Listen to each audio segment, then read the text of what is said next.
This lesson is on section 2.5 titled Adding and Subtracting Fractions. This is going to be a nice review of adding and subtracting fractions and mixed numbers. But this time we're going to be adding a lot more negatives in than what you're normally used to seeing in more of the 6th grade math. Okay, please remember common denominators when adding fractions. That's huge. Do not forget about common denominators. So the first example is -3/4 minus 5/6. So right away I'm going to change my denominators. You can also do the butterfly method if you prefer. I'm going to be showing a common denominator method though in this video. So the least common denominator between 4 and 6 is going to be 12. So 4 times 3 is 12, so 3 times 3 is 9. So you have -9/12 minus 6 times 2 is 12, so 5 times 2 is 10. So I know my denominator is going to be 12. And a lot of 6th graders sometimes tend to get a little intimidated by this subtracting fractions or subtracting with negatives. So what I want you to think about is just looking at the numerators. So we have the problem -9 minus 10. Sometimes that's a little less intimidating than with the denominators underneath. Thinking back to earlier in this chapter, again, you're at -9 and you're subtracting 10. You're going to go to the left 10. So we're going to be at -19.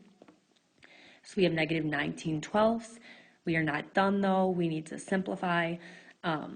So 12 goes into 19 one time with 7 left over. But again, we have to put that negative right in front. So my final answer is -1 7/12.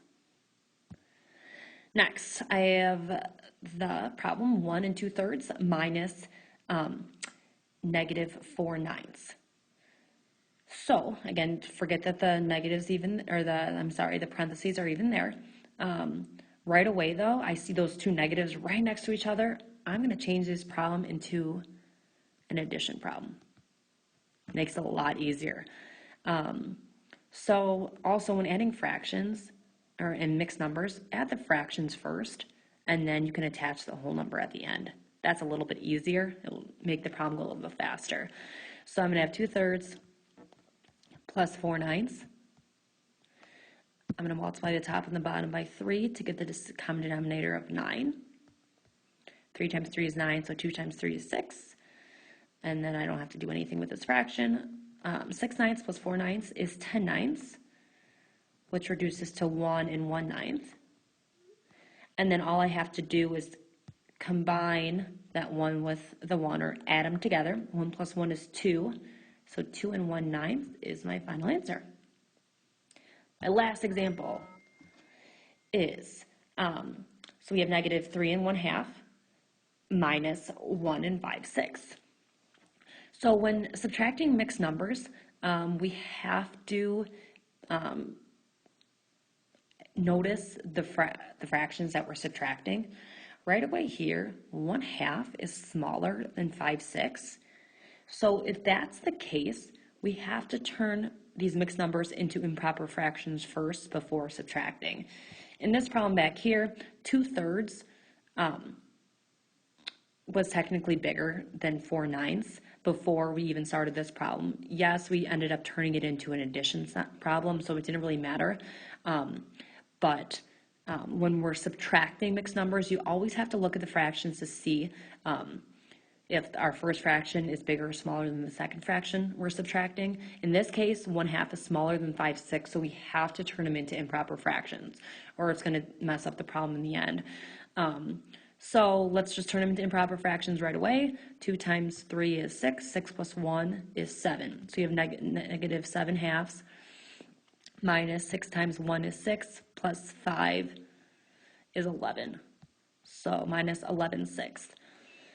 Okay, I'm going to make common denominators. I'm going to make 6 as my common denominator. So I'm going to multiply the top and the bottom by 3. So we're going to have -21/6 minus 11/6. So again, 6 is my denominator, so I'm just going to focus on the top here. So -21 minus 11. So again, on that thing of that number line. If you're subtracting, you're going to the left.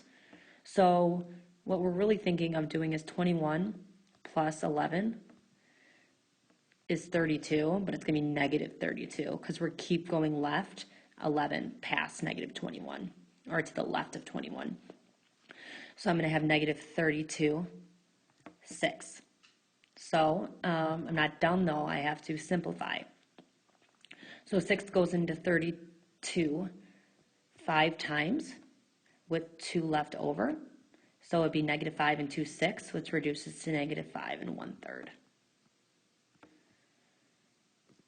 So that brings me to the end of this lesson on adding and subtracting negative and positive mixed numbers and fractions. Hopefully this was a nice review, and we're combining adding and subtracting fractions with negative and positive numbers to make it a little tricky, but please do not make it harder than it is. Thanks for watching.